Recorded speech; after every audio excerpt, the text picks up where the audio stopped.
Par Christ et en Christ, je suis une nouvelle créature.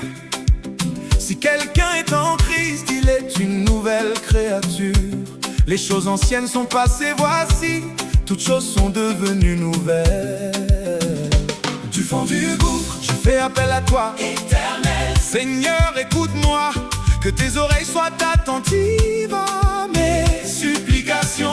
Si tu tenais compte de nos fautes, Éternel. Seigneur, qui pourrait subsister, mais le pardon se trouve auprès de toi, afin qu'on te craigne. J'espère en l'Éternel de toute mon âme et je m'attends à sa promesse. Je compte sur le Seigneur, plus que les gardes n'attendent le matin. Oui, plus que les gardes n'attendent le matin. Israël, mets ton espoir en l'Éternel, car c'est auprès de l'Éternel que se trouve la bonté.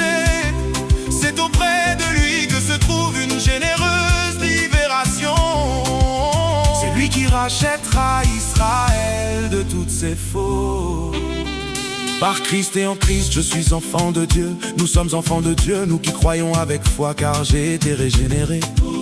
Nous avons été régénérés, non pas par une semence corruptible, mais par une semence incorruptible, par la parole de Dieu qui vit et demeure en moi éternellement. Et demeure en nous éternellement. En effet, tous ceux qui sont conduits par l'Esprit de Dieu sont fils de Dieu. Et vous n'avez pas reçu un esprit d'esclavage. Oui. Aucun esprit d'esclavage ne nous anime pour être encore dans la crainte. Nous ne sommes plus dans la crainte. Rappelons-nous, le vieil homme a été remplacé par l'homme neuf, mais nous avons reçu un esprit d'adoption par lequel nous crions Abba, Père, Abba, Père. L'Esprit lui-même rend témoignage à notre esprit que nous sommes enfants de Dieu. En lui, par son sang, nous sommes pardonnés de nos fautes, conformément à la richesse de sa grâce. En lui, par son sang, nous sommes rachetés. Parler du sang de Jésus est au 1er siècle une manière d'évoquer sa mort liée à de vérités capitales. Le rachat, c'est-à-dire la rédemption, évoque le prix à payer pour la libération d'un esclave. Par sa mort, Christ a payé la rançon qui nous a franchis de l'esclavage du péché.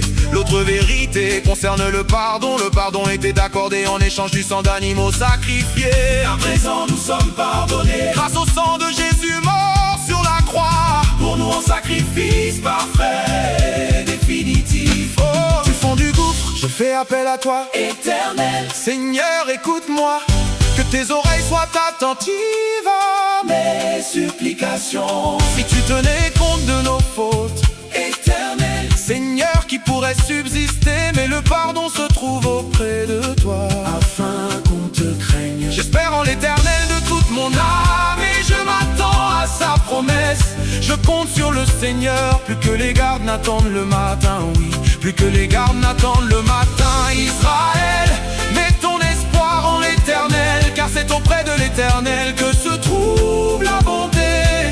C'est auprès de lui que se trouve une généreuse libération.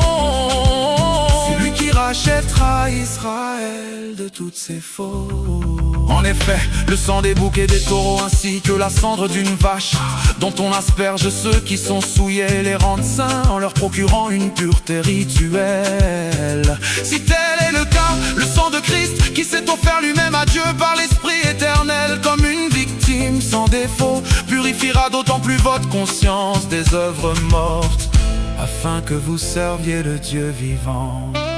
Il nous a délivrés de la puissance des ténèbres, et nous a transportés dans le royaume de son Fils bien-aimé, en qui nous sommes rachetés, pardonnés de nos péchés. Je vous écris, petits enfants, parce que vos péchés vous sont pardonnés à cause de son nom. Si nous reconnaissons nos péchés, il est fidèle et juste pour nous les pardonner et pour nous purifier de tout mal. Amen. Amen.